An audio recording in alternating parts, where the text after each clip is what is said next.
So on Fordow, in June of 2008, you can see these three holes.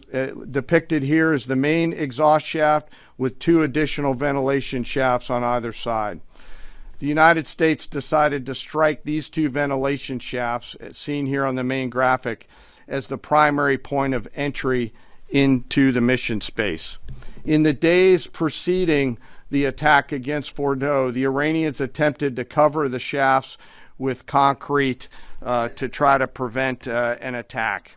I won't share the specific dimensions of the concrete cap, but you should know that we know what the dimensions of those concrete caps were. The planners had to account for this. They accounted for everything. The cap was forcibly removed by the first weapon, and the main shaft was uncovered. Weapons 2, 3, 4, 5 were tasked to enter the main shaft, move down into the complex at greater than 1,000 feet per second, and explode in the mission space.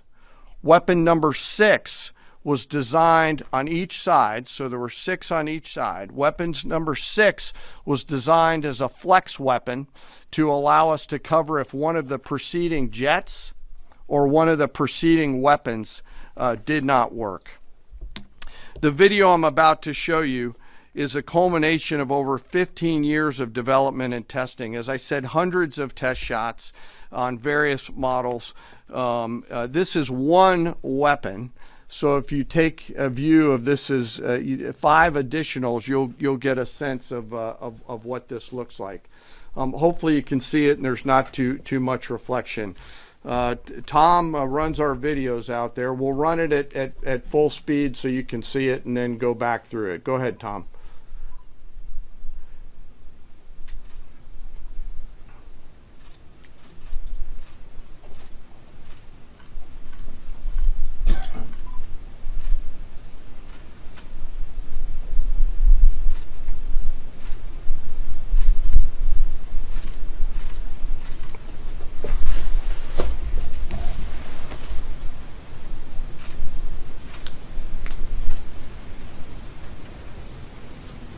Keep it going for a minute. You'll see inside the mission space.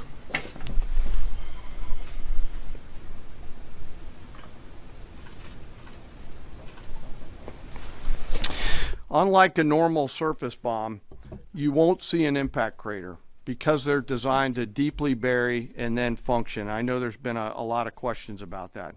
All 6 weapons at each vent at Fordow went exactly where they were intended to go.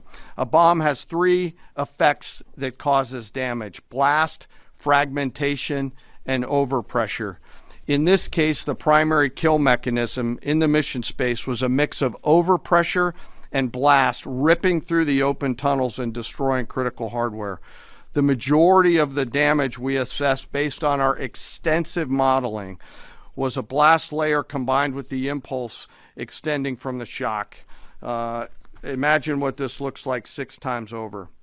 A point that I want to make here: the joint force does not do BDA. By design, we don't grade our own homework. The intelligence community does. But here's what we know following the attacks and the strikes on Fordow.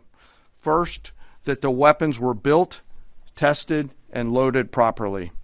2, the weapons were released on speed and on parameters. 3, the weapons all guided to their intended targets and to their intended aim points. 4, the weapons functioned as designed, meaning they exploded. And we know this through other means, intelligence means that we have, that were visibly, we were visibly able to see them. And we know that the trailing jets saw the first weapons function, and the pilots stated, quote, "This was the brightest explosion that I've ever seen. It literally looked like daylight."